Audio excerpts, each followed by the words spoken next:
आपको अपनी बात बताती हूँ। जैसे मेरे बच्चे रात को 11 बजे तक सोते हैं। मेरे बच्चे एक्स्ट्रा लेवल के बदमाश है।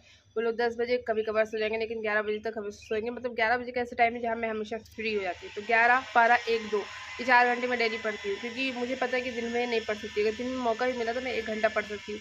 कभी कभी कोशिश भी कर लेती हूँ तो मुझे 3 घंटा मिल जाता है, पर इससे ज़्यादा नहीं। पर मेरा दिमाग में ये फिक्स रहता है कि मुझे रात को 4 घंटे पढ़ना है, और दिन में मुझे टाइम ही मिलता है ना, तो मैं पढ़ती नहीं हूँ, मैं सोती हूँ, क्योंकि माइंड रिलैक्स रहना चाहिए। जब मैं रात में 4 घंटा सो रही हूँ तो मुझे अपनी नींद भी तो पूरी करनी है, इसलिए मैं सुबह पढ़ती नहीं, मैं सोती हूँ। काम करने के बाद मुझे टाइम मिलता है, 3 घंटे में सो लेती हूँ और रात में 3 घंटे में खींच के पढ़ लेती हूँ।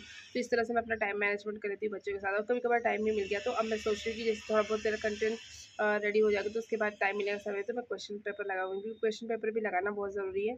तो भी ऐसा कुछ नोटिफिकेशन नहीं आया तो इसलिए मैं पढ़ाई के लिए जल्दबाजी नहीं कर रही हूँ, थोड़ा बहुत धीरे धीरे पढ़ रही हूँ। जैसे नोटिफिकेशन आ जाएंगे ना, मैं अपना दिन का टाइम भी यूटिलाइज़ करूँगी और दिन में भी क्वेश्चन लगाऊंगी। लेकिन अभी अभी इतना मतलब आपको ज़रूरी नहीं हुआ है कि आप बच्चों को इग्नोर करके एकदम से एकदम पढ़ाई करने लगे, लेकिन बच्चे भी आपकी जिम्मेदारी है, वो भी आपकी प्रायोरिटी है। जैसे आपका जॉब लेना प्रायोरिटी है, बच्चे भी जिम्मेदारी है। देखिए, जिम्मेदारी नहीं निभाने का असर अगर ध्यान नहीं दिया बच्चे पे तो वो तुरंत नीचे गिर सकते हैं। तो चलिए, इसी के साथ मिलते हैं नेक्स्ट वीडियो में। और कुछ कमेंट और सजेशन होंगे तो ज़रूर मुझे बताइएगा और शेयर कीजिएगा। हेलो एवरीवन, कैसे हो आप लोग? आई होप आप सब अच्छे होंगे और आपकी पढ़ाई बहुत अच्छी चल रही होगी। तो आज एक वीपीएससी की आ रही थी कि लेटेस्ट अपडेट आई। आप लोग को तो पता ही चल गया होगा कि जो फीमेल कैंडिडेट है उनको 70% आरक्षण मिलने वाला है। विकलांग में भी फीमेल्स को मिलेगा, और जो मेरिट लिस्ट में आएंगी उसमें से 10% और 50% तो ऐसे ही आरक्षण है। उसका नोटिफिकेशन भी देख लीजिएगा, मतलब वो न्यूज़ की एक कटिंग है, उसमें आया है ये न्यूज़। तो आप उसको देख लीजिएगा। बहुत ही मतलब अच्छा है कि अब 7:3 का रेशो बनेगा, जिसमें गर्ल्स को 70% मतलब 70% नियुक्ति होगी और बॉयज़ की 30% नियुक्ति होगी।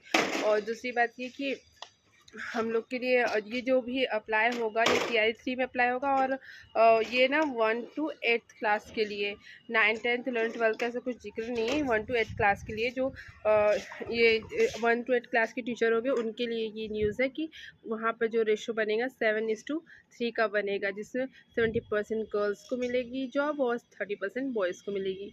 इसके अलावा दूसरी बात ये है कि जैसे कि इस वीडियो में आप लोग के साथ मैं अपनी स्ट्रैटेजी शेयर करूँगी कि बच्चों के साथ कैसे पढ़ें, बच्चों को इग्नोर करें, बच्चों को मारे पीटे नहीं, बच्चों के साथ पढ़ाई करना है।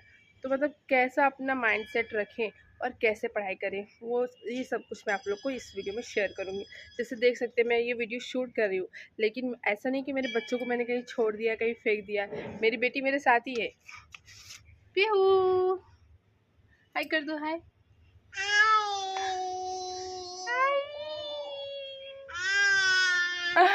देख कितनी क्यूट है मेरी बेटी, और कितनी कोऑपरेटिव भी। मतलब कि जैसे कि मैं वीडियो बनाई तो उसकी आवाज़ नहीं आ रही आपको, वो खेल रही है अपना।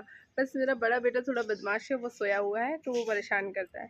तो जैसे जो भी पढ़ाई करती है फीमेल्स कैंडिडेट है, तो उनको ना अपने बच्चों को बिल्कुल इग्नोर नहीं करना चाहिए, क्योंकि ये बच्चों का टाइम है, बच्चों को हमको टाइम देने का टाइम है। हमने तो अपने टाइम में, जब हमको टाइम मिला था, वेस्ट किया, अपने करियर पे ध्यान नहीं दिया।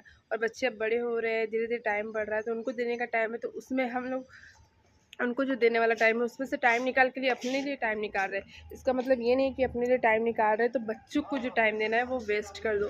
तो जैसे कि बच्चे सोए हुए हैं या बच्चे कहीं खेलने गए हैं, घूमने गए हैं, तो उस टाइम में आप अपना पढ़ाई का शेड्यूल बनाइए। आप अपने हिसाब से शेड्यूल नहीं बना सकती। अगर आपके बच्चे हैं तो आप बच्चों के हिसाब से अपना शेड्यूल बनाएं कि आपकी पढ़ाई भी हो जाए, बच्चों को नुकसान भी ना हो, और आपकी जो भी मतलब रिक्वायरमेंट है आप पूरी कर लें, लेकिन बच्चों को भी इग्नोर ना करें। जैसे बच्चा रात में सो जाता है, मैक्सिमम बच्चे 10 बजे तक सो ही जाते हैं, और किसी को ज़्यादा ही शैतान होगा तो 11 बजे तक सोता होगा। तो मैं मान के चलती हूँ कि 11 बजे और कभी कभार 10 बजे 3 घंटे आप फिक्स रखिए।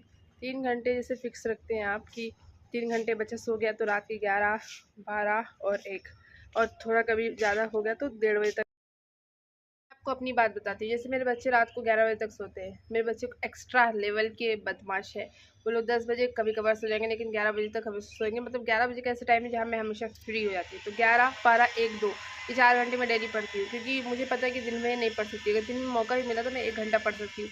कभी कभी कोशिश भी कर लेती हूँ तो मुझे 3 घंटा मिल जाता है, पर इससे ज़्यादा नहीं। पर मेरा दिमाग में ये फिक्स रहता है कि मुझे रात को 4 घंटे पढ़ना है, और दिन में मुझे टाइम ही मिलता है ना, तो मैं पढ़ती नहीं हूँ, मैं सोती हूँ। क्योंकि माइंड रिलैक्स रहना चाहिए। जब मैं रात में 4 घंटा सो रही हूँ तो मुझे अपनी नींद भी तो पूरी करनी है, इसलिए मैं सुबह पढ़ती नहीं, मैं सोती हूँ। काम करने के बाद मुझे टाइम मिलता है 3 घंटे में सो लेती हूँ और रात में 3 घंटे में खींच के पढ़ लेती हूँ। तो इस तरह से मैं अपना टाइम मैनेजमेंट कर लेती हूँ बच्चों के साथ। और कभी कभार टाइम नहीं मिल गया तो अब मैं सोच रही हूँ कि जैसे थोड़ा बहुत तेरा कंटेंट रेडी हो जाएगा तो उसके बाद टाइम मिलेगा समय तो मैं क्वेश्चन पेपर लगाऊंगी, क्योंकि क्वेश्चन पेपर भी लगाना बहुत ज़रूरी है। तो भी ऐसा कुछ नोटिफिकेशन नहीं आया तो इसलिए मैं पढ़ाई के लिए जल्दबाजी नहीं कर रही हूँ, थोड़ा बहुत धीरे धीरे पढ़ रही हूँ। जैसे नोटिफिकेशन आ जाएंगे ना, मैं अपना दिन का टाइम भी यूटिलाइज़ करूँगी और दिन में भी क्वेश्चन लगाऊंगी।